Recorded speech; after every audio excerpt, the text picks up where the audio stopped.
किसी ने बड़े कमाल की बात कही है कि आवाज ऊंची हो तो कुछ लोग सुनते हैं, लेकिन अगर बात ऊंची हो तो बहुत सारे लोग सुनते हैं।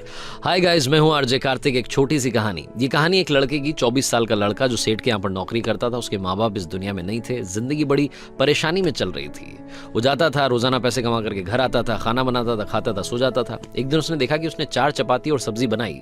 हाथ मुंह धोकर के वापस आया, तब तक 3 बची। दूसरे दिन भी यही हुआ। तीसरे दिन उसने ध्यान रखा और चूहे को पकड़ लिया। एक चूहा मोटा सा चपाती लेके जा रहा था। चूहे को पकड़ा तो चूहे ने कहा कि भैया मेरी किस्मत का क्यों खा रहे हो, मेरी चपाती तो मुझे ले जाने दो। तो लड़के ने कहा बेटा मेरे पास में ज्यादा पैसा नहीं, सिर्फ 4 मैंने बनाई है चपाती, उसमें से एक तुम ले जा रहे हो, मैं क्या करूंगा, मेरी जिंदगी ने मुझे बेहाल कर रखा है। तो चूहे ने कहा कि तुम्हारे सारे सवालों के जवाब तुम्हें एक इंसान दे सकता है। लड़के ने पूछा कि कौन है? तो चूहे ने कहा कि गौतम बुद्ध हैं, उनके आश्रम में जाओ, उनसे अपनी जिंदगी के बारे में पूछो, वो तुम्हें रास्ता बताएंगे कि करना क्या है। लड़के ने कहा बहुत बढ़िया बात है। चूहे की बात मान ली, गौतम बुद्ध से मिलने के लिए चल पड़ा। सेठ से छुट्टी ले ली 5-6 दिन की। रास्ता लंबा था, रात हो गई। इस लड़के को कुछ दिखाई नहीं दे रहा था। थोड़ी दूर पर एक हवेली दिखाई दी, वहां गया, जाकर के शरण मांगी। हवेली की मालकिन ने पूछा कि बेटा कहाँ जा रहे हो? तो लड़के ने कहा कि गौतम बुद्ध के आश्रम जा रहा हूं, उनसे मिलने के लिए।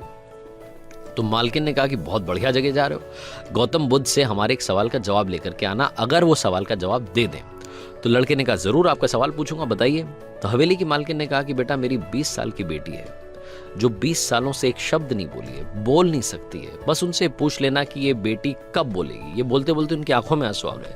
लड़के ने कहा माता जी आप परेशान मत हो, मैं जाऊंगा और आपके सवाल का जवाब जरूर लेकर आऊंगा। लड़का अगले दिन चल पड़ा। रास्ता बहुत ज्यादा लंबा था। रास्ते में उसे बड़े बड़े पहाड़ मिले, ऊंचे ऊंचे पहाड़, बर्फ वाले पहाड़। उसे समझ नहीं आ रहा था कि कैसे पार करूंगा, बड़ी देर हो जाएगी। तभी उसे एक जादूगर दिखाई दिया जो वहां बैठ करके तपस्या कर रहा था। जादूगर के पास गया, उससे बोला कि मुझे गौतम बुद्ध से मिलने के लिए जाना है, रास्ता तो बहुत ही परेशानी वाला लग रहा है, कैसे मैं पार करूंगा? तो जादूगर ने कहा कि गौतम बुद्ध से मिलने जा रहे हो, मेरे एक सवाल का जवाब लेकर के आ जाना, पहाड़ तुम्हें फटाफट से पार करा दूंगा। लड़के ने कहा आपका सवाल बताओ। तो जादूगर ने कहा कि 1000 सालों से यहाँ पर इसी पहाड़ पर तपस्या कर रहा हूँ स्वर्ग जाने के लिए, मुझे समझ नहीं आ रहा कि स्वर्ग कब जाऊंगा। तो लड़के ने कहा ठीक है, आपके सवाल का जवाब लेकर के आते हैं। जादूगर ने छड़ी घुमाई, लड़के को पहाड़ पार करा दिए। मैदानी इलाका आ गया। वहां पर एक बड़ी सी नदी थी। लड़के के सामने फिर से समस्या थी कि अब ये नदी कैसे पार करें। तभी उसे वहां पर एक बड़ा सा कछुआ दिखाई दिया। कछुए से मदद मांगी कि आपकी पीठ पर बैठा करके मुझे नदी पार करा दीजिए। कछुए ने कहा ठीक है। जब नदी पार कर रहे थे तो कछुए ने पूछा कि कहाँ जा रहे हो? तो लड़के ने कहा गौतम बुद्ध से मिलने जा रहा हूँ। कछुए ने कहा वाह यार, बड़ी अच्छी जगह जा रहे हो, एक काम करना मेरे सवाल का जवाब ले आना। तो लड़के ने कहा कि आपका भी सवाल बताइए। तो कछुए ने अपना सवाल बताया कि मैं बड़े टाइम से 500 सालों से इसी नदी में हूं और ड्रैगन बनने की कोशिश कर रहा हूं, ड्रैगन कब बनूंगा ये बस पूछ करके आ जाना। लड़के ने कहा ठीक है। लड़का पहुंचा आश्रम में, गौतम बुद्ध के पास। प्रवचन चल रहा था, प्रवचन खत्म हुआ। गौतम बुद्ध ने कहा कि हर कोई मुझसे सवाल पूछ सकता है, लेकिन सिर्फ 3 सवालों के जवाब दिए जाएंगे। अब लड़के के सामने समस्या थी कि किसके सवाल को ड्रॉप करें, किसका सवाल छोड़ें और किसका पूछें। लड़के ने सोचना शुरू किया। सबसे पहले हवेली की मालकिन नजर में आई, ध्यान में आई। तो उसे लगा कि वो तो अपनी बेटी का इलाज कराना चाह रही है, उनकी बेटी बोल नहीं रही है, उनकी आंखों में आंसू थे, उनका सवाल पूछना जरूरी है।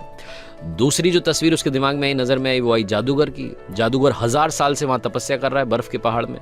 तीसरी तस्वीर आई कछुए की जो 500 साल से नदी में ड्रैगन बनना चाह रहा है। फिर लड़के को अपनी तस्वीर नजर आई जो सेठ के यहाँ पर एक लड़का नौकरी कर रहा है। लड़के ने सोचा कि मैं तो नौकरी कर ही रहा हूँ, खाना खा ही रहा हूँ, ठीक चल ही रहा है, थोड़ी और मेहनत करूंगा, कुछ बदलूंगा। इन 3 लोगों की जिंदगी में बदलाव लाना जरूरी है, इन 3 के सवाल पूछने जरूरी है। लड़के ने गौतम बुद्ध से तीनों के सवाल पूछे।